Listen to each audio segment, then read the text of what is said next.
Hi again, everybody. You're traveling with me, Jack, and of course, as always, with my beautiful heavenly wife, Pam, and welcome to beautiful Winchester, Virginia. Yeah, it's a really nice little community here up near the West Virginia border, steeped in lots and lots of history. So what do you say we take a little look around and see what there is to find here in beautiful Winchester, Virginia? Now, if you're visiting Winchester and the historic downtown area, be sure and bring lots of quarters. Yeah, they still got the old-fashioned parking meters here, and I understand they do enforce it quite heavily.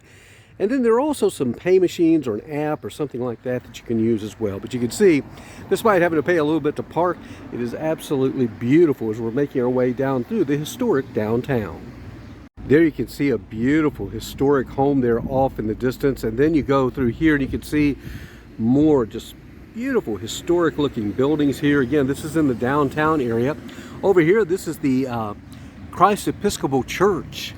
Check that out.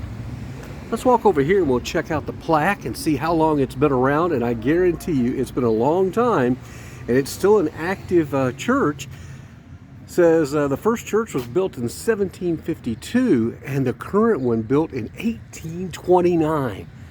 That means it's almost 200 years old. And again, there are lots of old churches like that around the area. Check this out. This is an old home. I saw a plaque. It's from the late 1700s. And notice how, of course, it's been revised, I guess you might say. I'm not sure you'd say totally renovated because they have to keep some of the aesthetic features, of course, because it is a historic district. But just look how beautiful and inviting that is. And it has a little courtyard here as well. And I just love all the different brick that you see on the buildings that were used here. Now this is an interesting building. It's the Charlie Rouse Firehouse, built in 1895. And at first I thought, well, is it still active? And I believe it is because I looked in the windows there and there are modern engines parked inside. As we continue our stroll around the historic downtown, more churches to look at. This is a Lutheran church. Now it goes back to 1924, not as old as that other one we looked at, but keep in mind, 1924 means this church building is over 100 years old. As we continue our walk along here, again, I know I've said it earlier, but the different colors of brick and the different shading that you see. And again, this is called Grace Evangelical Lutheran Church. And here in just a moment, we'll kind of make our way down into what's called the Downtown Pedestrian Mall. Well, here's a local real estate office. Everybody always wants to know, well, how expensive is it to live here? And of course, they don't show you any prices. They want you to come inside or press that button to find out. But it looks like if you want to buy a house here, there's plenty of them. I'll let you guys go to realtor.com and figure out how expensive they are. This looks interesting. There's lots of breweries and wineries in and around the area. This one is called the Broken Window Brewing Company. See if we can take a look inside, see what it looks like.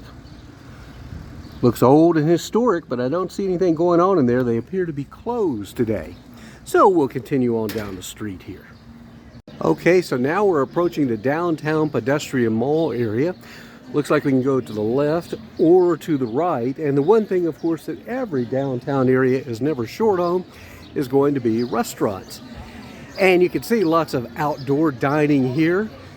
I had a lunch at a place called Bonnie's. Bonnie's something, I don't even remember the full name of it, but it was really good as well. That's called the Water Street Kitchen. Down home cooking. Must be good. Lots of people there. And here you can see some of the shops along the pedestrian mall here. This is really well designed and laid out. And keep in mind, most, if not all, these buildings well over 100 years old. And I'm sure there are some that are tucked back in here that are a couple of hundred years old. In fact, if we walk over here, that's a really cool looking building. And yeah, it's a law firm now. Can't read when it was built, but I'm sure it was a long time ago. And then there's the Godfrey Miller Center. Not exactly sure what that is, but it says it's open, so if you want to go in and check it out, I'm sure you can do that. So now we're headed in the other direction of the Downtown Pedestrian Mall, and yeah, they've even got a Mexican restaurant here. I think they've pretty much got every cuisine covered. And you can see lots of folks here taking advantage of the nice weather and dining outdoors. It looks like as we head down this way a little further, it gets a little more crowded, a little more active than on the other side. I believe this would be the south end of the pedestrian mall, and the other end was the north end. So I guess maybe the south end's a little busier, but still really nice. It says the Shenandoah Valley Civil War Museum is right over there. Oh yeah, that looks really cool. There you see it, yeah. Right here in the downtown mall area, you can go see the Civil War Museum. And again, you've got more shops scattered in here, along with the restaurants that we mentioned. Now, I remember hearing about this place. It's called Union Jack, and that's an old historic building there. You can see it dates back to 1870, and like the others, plenty of outdoor dining options there as well. Here's another old bank building. I hope you're enjoying this. This really is a pleasant surprise. I had not really planned on spending much time here, but find it to be extremely pleasant, with, of course, lots and lots of histories you find throughout the state of Virginia. So that'll just about do it for our little trip into Winchester, Virginia. Again, the main highlight being checking out the downtown historic area and the pedestrian mall that you see here as well.